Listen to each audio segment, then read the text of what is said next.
어떻습니까? 자존감이 강하고 담대한 사람들입니까? 다른 사람 만나면 자신감이 있고 떳떳합니까? 아니면 뭔가 웅크러들고 뒤로 숨게 됩니까? 열등감에 사로잡혀서 그 부정적인 생각으로 늘 다른 사람의 뒷모습 그 뒤에 숨으려고 하는 그런 사람들 우리 가운데 있죠. 나는 아무리 둘러봐도 모자란 사람 같고 무능한 사람 같이 느껴집니다. 사람을 만나면 왜 그렇게 내 모습이 쪼그라져 보이는지요? 저 사람은 대단해 보이는데 나는 별 볼 일 없는 사람처럼 느껴집니다. 그런데 여러분, 이게 주님 손에 붙들리게 되니까 하나님이 이 모세라고 하는 사람을 통해서 큰 역사를 일으키시게 된다는 걸 생각하면 위로가 되는 줄로 믿습니다. 두 번째로, 모세는 날마다 나는 뭐 하는 사람인가 하고 질문하고 삽니다. 나는 누구인가를 건너뛰어서 이제 나는 뭐 하고 살아야 되지? 난 내 사명이 뭐지? 난 무슨 일을 해야 내가 가치 있고 보람이 있지? 이걸 묻는 사람이 됩니다.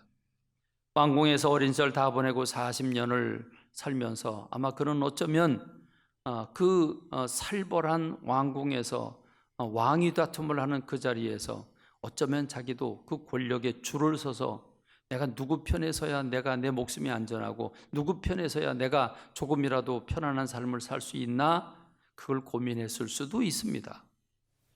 그런데 또 친어머니 요게벳에 의해서 그는 유모의 영향을 받으면서 자기가 히브리 사람이라고 하는 것, 자기가 노예의 아들이라고 하는 것, 그것을 어쩌면 왕따를 당하면서 갈등 관계 속에서 많은 왕자들에 의해서 짓밟힘을 당하는 가운데 그걸 깨닫게 되었든지, 어머니를 통해서 깨닫게 되었든지, 어쨌든 그는 자기 히브리 사람들을 자기 형제라고 생각하게 되고, 그래서 그 자기 형제를 돕겠다고 한 게 그게 들통이 나서 그렇지 않아도 눈에 가시로 생각하고 있던 이 바로는 그 기회를 기점으로 저 모세를 잡아라.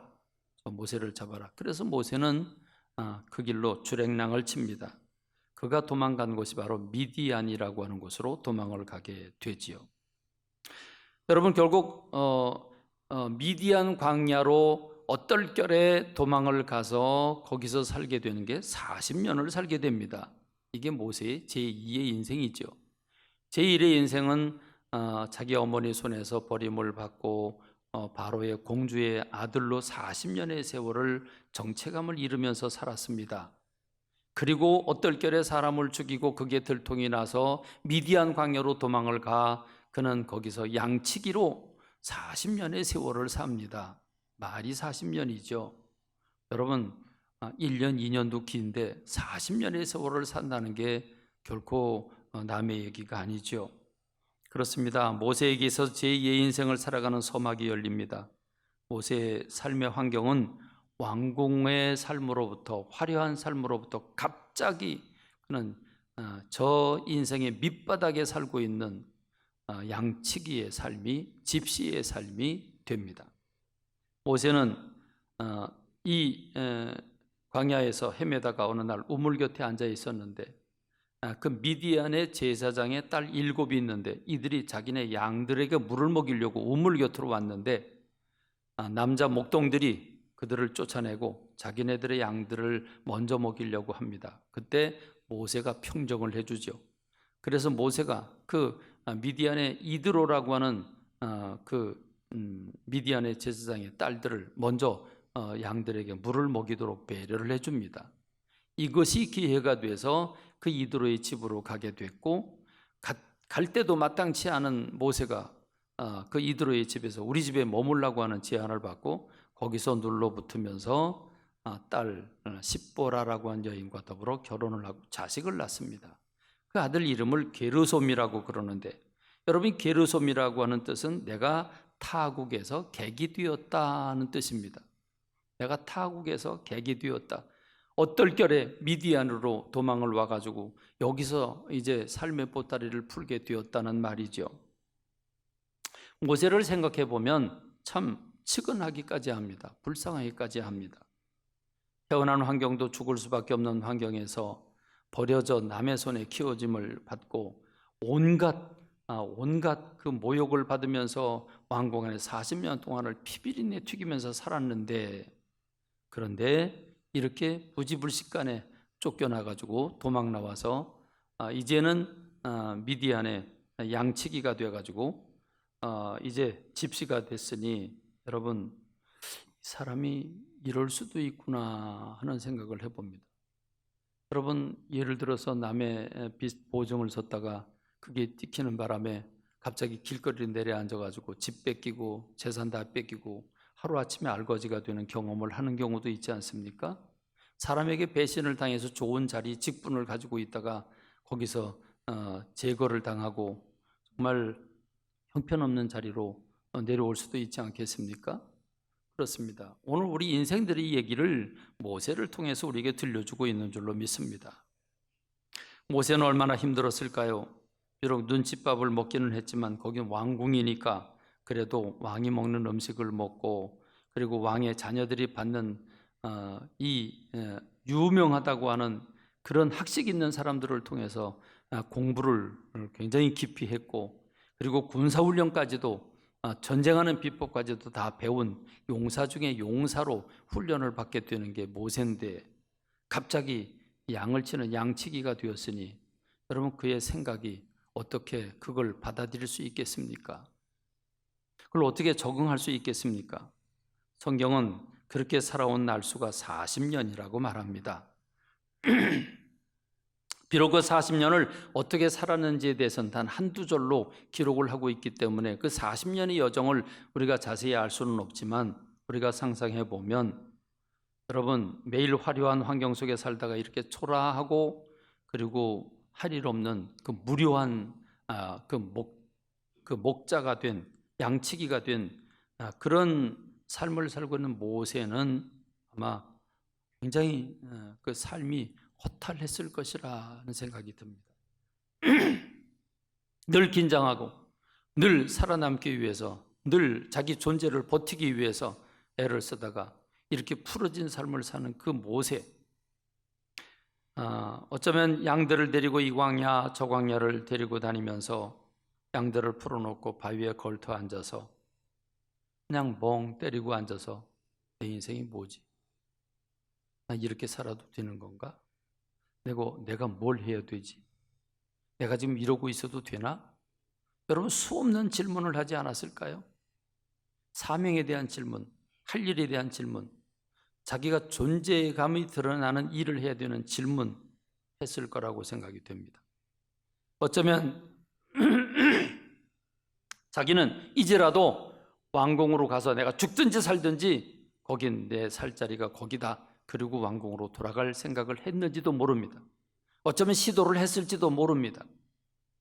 아니면 나는 내 백성을 구해야 된다고, 그래서 사람들을 모아가지고 저 왕궁으로 쳐들어가야 된다고 생각했는지도 모릅니다. 어쨌든 그는 나는 뭐 하는 사람인가? 난 무엇을 해야 되는가? 나의 존재는 도대체 무엇으로 가치가 드러나는가? 그는 많은 공부를 하고 많은 훈련을 받고 가장 왕성한 나이에 지금 양치기가 되고 집시가 되어서 양들을 돌아보고 있는 그의 생각, 그는 굉장히 많은 고민들을 하고 있습니다. 처음에 모세는 별의별 생각을 다 했을 겁니다. 한편으로는 막 가슴이 뜨거워서 왕궁으로 가려고 하다가도 한편으로 에이 모르겠다, 그냥 이러고 살자, 인생 다 이런 거지 뭐 내가 한다고 되나? 그러면서 하루에도 몇 번씩 왕궁과 양치기를 오고 가면서 그는 갈등을 했을 것입니다. 여러분, 이게 1년, 2년, 3년, 4년, 인생 빠르다고 하지만 이런 도전과 자극도 없이 이런 상황이 계속 지속되는 게 7년, 8년, 10년, 20년, 30년, 이런 세월이 40년을 살았다고 하는 걸 생각해 보면 모세도 참 대단한 사람이다. 40년 동안 목적 없이 양들을 키우면서 인생을 포기하고 산다는 거 결코 쉽지 않았을 텐데 어떻게 그렇게 살았을까? 이제 모세는 3, 40년이 지나가면서 애굽의 왕궁은 아예 머릿속에서 지워지고 어린 시절에 그 왕궁에서의 삶은 까마득한 일장 춘몽이 되어버리고 말았습니다. 이렇게 모세의 인생은 40년을 좀먹었습니다. 사랑하는 성도 여러분, 인생이라고 하는 게 이렇게 내 뜻대로 되지 않습니다. 그리고 세월이 길어지면 꿈도 열정도 가물가물하다가 이제는 꿈과 열정을 완전히 잃어버리고 내 힘으로 될 수 있는 게 아무것도 없다고 생각하고 다 모든 걸 내려놓고 포기하면서 체념하고 살아가는 사람, 그런 사람이 되어버렸습니다. 근데 여러분, 이게 반전입니다. 이렇게 40년, 80년을 살았는데 여러분, 이 세월이 그냥 버린 세월이 아닙니다. 하나님의 훈련의 막대기로 활용하는 귀한 소중한 시간들이었습니다. 모세는 왕궁의 40년이 너무 길었고 모세는 광야에서의 40년이 너무 무료하고 길었는데 그게 하나님의 훈련 과정이었습니다. 그렇습니다. 이집트의 바로 왕궁에서의 삶은 모세로 하여금 이스라엘 백성들을 데리고 바로 앞에 가서 내 백성을 내놓으라고 말할 수 있는 모든 분위기를 다 가지고 있었습니다. 광야에서 40년의 삶은 광야 교회였습니다. 광야 학교였습니다. 모세로 하여금 젊음의 열정과 패기를 다 죽이고 내 힘과 내 능력으로 될 수 있는 게 아무것도 없다고 하는 사실을 광야 학교를 통해서 배우게 된 겁니다. 그리고 모든 걸 내려놓는, 그리고 그 영혼이 새털처럼 가벼워지는 그런 영적 상태가 만들어지게 된 것입니다.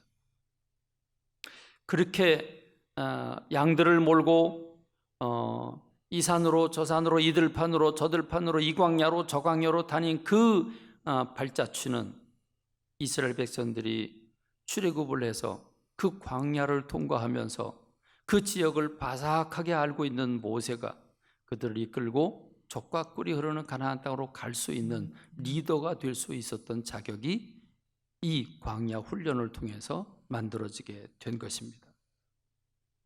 그렇습니다. 하나님은 모세가 모든 것을 체념하고 꿈도 열정도 다 잃어버리고 진짜 양치기가 되고 진짜로 집시가 돼서 모든 걸 내려놓았을 때 하나님은 모세를 찾아오십니다. 그리고 그를 만나 주십니다.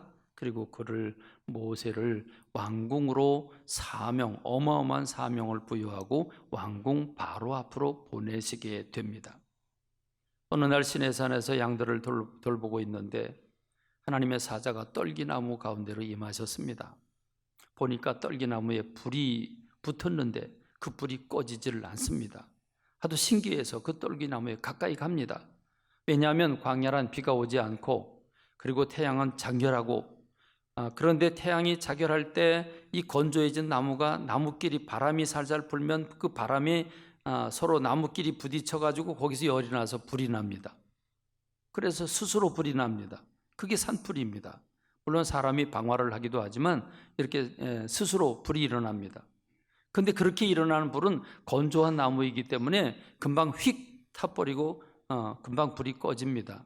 마치 집에 불이 붙었다 또 꺼지는 것처럼 말입니다. 그런데 지금 바라보는 저 떨기나무는 불이 붙었는데 불이 꺼지지를 않습니다. 희한하다. 저 불이 왜 안 꺼지지? 그리고 궁금해서 그 떨기나무로 다가갑니다. 다가가는 그 순간 떨기나무로부터 음성이 들려오는데 인간의 음성이 아니라 정말 두렵고 떨린 거룩한 음성이 그 영혼을 사로잡는데 모세야, 모세야. 아마 그의 팔에 닭살이 돋았을지도 모릅니다. 소름이 끼쳤을지도 모릅니다. 모세야, 모세야 부르는 그에게 그는 어떨결에 예, 제가 여기 있습니다. 그러자 하나님이 말씀하십니다. 가까이 오지 마라. 네가 선 곳은 거룩한 땅이니 네 발에서 신을 벗어라. 나는 아브라함의 하나님, 이삭의 하나님, 야곱의 하나님, 네 선조의 하나님이다. 내 백성이 이집트에서 고통을 받고 있는 걸 내가 보고 듣고 다 알고 있다. 그러니 너는 가라. 바로에게 가서 내 백성을 해방시키라고, 내 백성을 내놓으라고, 광야에 가서 제사를 드려야 된다고, 그들을 바로의 손에서부터 구원해 내라. 내가 너와 함께 한다. 이게 주님이 광야에서 부르신 주님이십니다. 그런데 오늘 우리가 읽은 본문처럼 모세는 이미 모든 걸 다 내려놓고 자기가 무능한 사람으로 알고 있기 때문에 모세는 절대로 못 간다고 그러는데 하나님이 그에게 기적의 지팡이를 들려주면서 등을 떠밀어 바로 왕궁에 보내게 되는 겁니다. 그렇습니다. 이렇게 40년의 삶이 마감이 되고 이제 제3기 40년의 삶이 그를 기다리고 있습니다. 모세는 정확히 120년을 40년, 40년, 40년으로 나눌 수 있는데 왕궁에서 40년, 광야에서 40년, 그리고 사명을 감당하면서 40년을 살게 됩니다. 이제 훈련이 마쳐졌습니다. 훈련이 마쳐진 그는 이제 쓰임을 받습니다. 사랑하는 성도 여러분, 여러분의 약점이, 여러분의 연약함과 부족함과 나약함이 이렇게 쓰임받을 수 있다고 하는 사실을 기억하는 저와 여러분이 되기를 바랍니다. 왕궁에서 쓸데없이 보낸 40년 같았지만, 광야에서 쓸데없이 무료하게 40년 보낸 것 같았지만 하나님의 훈련 과정이었다고 하는 사실과 그 훈련이 맞춰지게 되자 40년을 쓰임받게 되었다고 하는 사실을 기억하는 저와 여러분이 되기를 바랍니다. 여러분, 모세가 이스라엘 백성들을 이끌고 그 광야, 그 시내산, 그 떨기나무, 거기 하나님을 만난 그 시내산으로 다시 오게 될 줄을 누가 알았겠습니까? 이게 인생입니다. 오늘 저와 여러분이 살아가는 무료한 하루하루가, 힘든 하루하루가, 고난의 하루하루가 하나님의 훈련 과정 속에 있다고 하는 사실을 기억하는 오늘 저와 여러분이 되길 주님의 이름 축원합니다. 민수기 11장 11절로 12절에 보면 어찌하여 주께서 종을 괴롭게 하시나이까? 어찌하여 내게 주의 목전에서 은혜를 입게 아니하시고 이 모든 백성을 내게 맡기사 내가 그 짐을 지게 하시나이까? 이 모든 백성을 내가 베었습니까? 내가 그들을 낳았습니까? 어찌 주께서 내게 양육하는 아버지가 젖 먹는 아이를 품듯 그들을 품에 품고 주께서 그들의 열조에게 맹세하신 땅으로 가라 하고 말씀하십니까? 이 모든 백성에게 줄 고기를 내가 어디서 얻겠습니까? 그들이 나를 향하여 울며 이르되 우리에게 고기를 주어 먹게 하라 하온즉 책임이 심히 중하여 나 혼자는 이 모든 백성을 감당할 수가 없나이다. 주께서 내게 이같이 행하실 텐데 구하옵나니 내게 은혜를 베푸셔서 즉시 나를 죽여 내가 고난당함을 내가 보지 않게 하옵소서. 앞에서 이끌어간 리더들에게 가장 힘든 게 있다면 따르는 사람들이 원망하고 불평하는 거지요. 사람들이 다 비전을 가지고 열정적으로 믿음을 가지고 달려가면 얼마나 좋겠습니까? 많은 힘들고 어려운 현실의 벽에 부딪히면 역시 원망하고 불평하고 앞으로 달려갈 모든 비전을 다 꺾어버리고 그리고 현실에 안주하려고 하는 그런 심리를 가진 게 따르는 사람들의 심리입니다. 그럴 때 리더는 좌절하게 되어 있습니다. 오죽하면 모세가 지금 죽여달라고, 그게 하나님의 은혜라고 이렇게 말하지 않습니까? 그렇습니다. 또 네 번째로 앞에서 이끌어가는 사람들에게는 또 한 가지 어려운 게 있습니다. 그 리더십에 반기를 드는 사람들을 만나면 리더들이 혼란스러워합니다. 오라, 다단, 온이라는 사람이 반기를 들지요.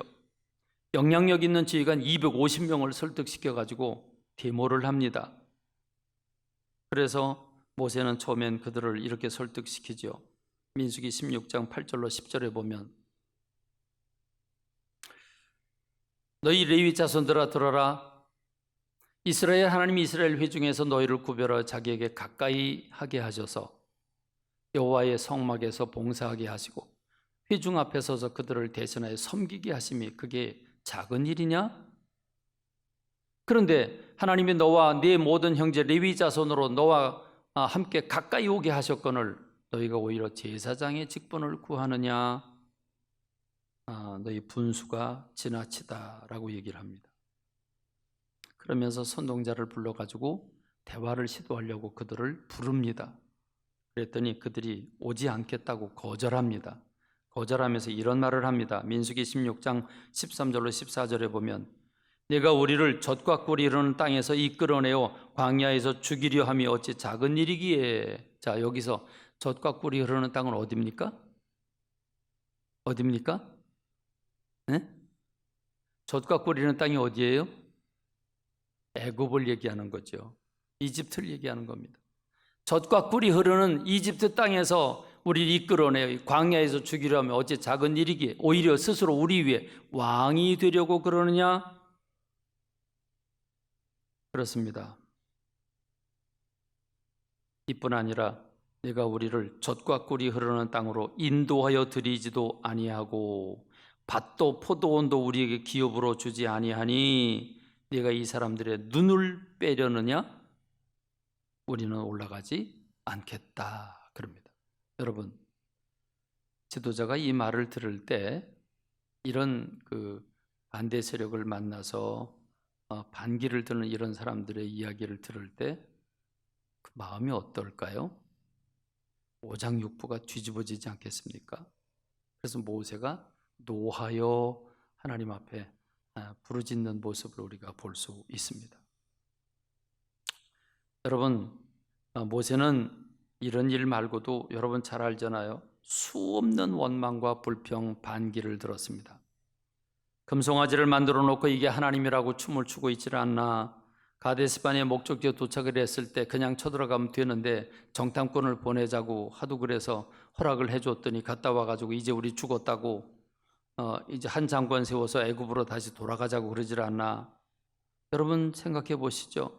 그저 모세와 아론이 할 수 있는 일은 아무것도 없었습니다. 그저 땅바닥에 엎드려서 우는 것밖에, 하나님 앞에 기도하는 것밖에 할 게 없었습니다. 그때 여호수아와 갈렙이 나서서 무슨 소리냐, 하나님이 기뻐하시면 우리는 그 땅을 들어갈 수 있다. 그들은 우리의 밥이라 라고 말하지만 이미 부정적인 생각으로 가득 찬 사람들은 그 말이 귀에 들려오지 않지요. 돌을 들어서 그들을 치려고 할 때 하나님이 나타나십니다. 임재하셔서 너희들이 언제까지나 나를 멸시하겠냐고, 내가 수많은 기적을 보여줬는데도 불구하고 언제까지 나를 믿지 않겠냐고. 그러면서 하나님께서 모세에게 말씀하십니다. 내가 전염병으로 그들을 쳐서 멸하고 네게 그들보다 크고 강한 나라를 이루게 하겠다고 말씀하시자 모세는 울며 불며 중보기도 하고, 그래서 하나님이 알았어, 내가 내 기도 듣고 그러면 그렇게 하지 않으마. 그러나 그럼에도 불구하고 저 젖과 꿀이 가나안 땅은 약속의 땅이고 믿음의 땅인데 믿음 없는 저들을 데리고 들어갈 수는 없어. 내가 지금 진멸하진 않지만 40년, 그들이 40일 동안 정탐을 했기 때문에 40일에 1년을 곱해 40년 동안 그들은 광야에서 돌게 될 것이고 광야에서 죽게 될 것이라고 말씀을 하십니다.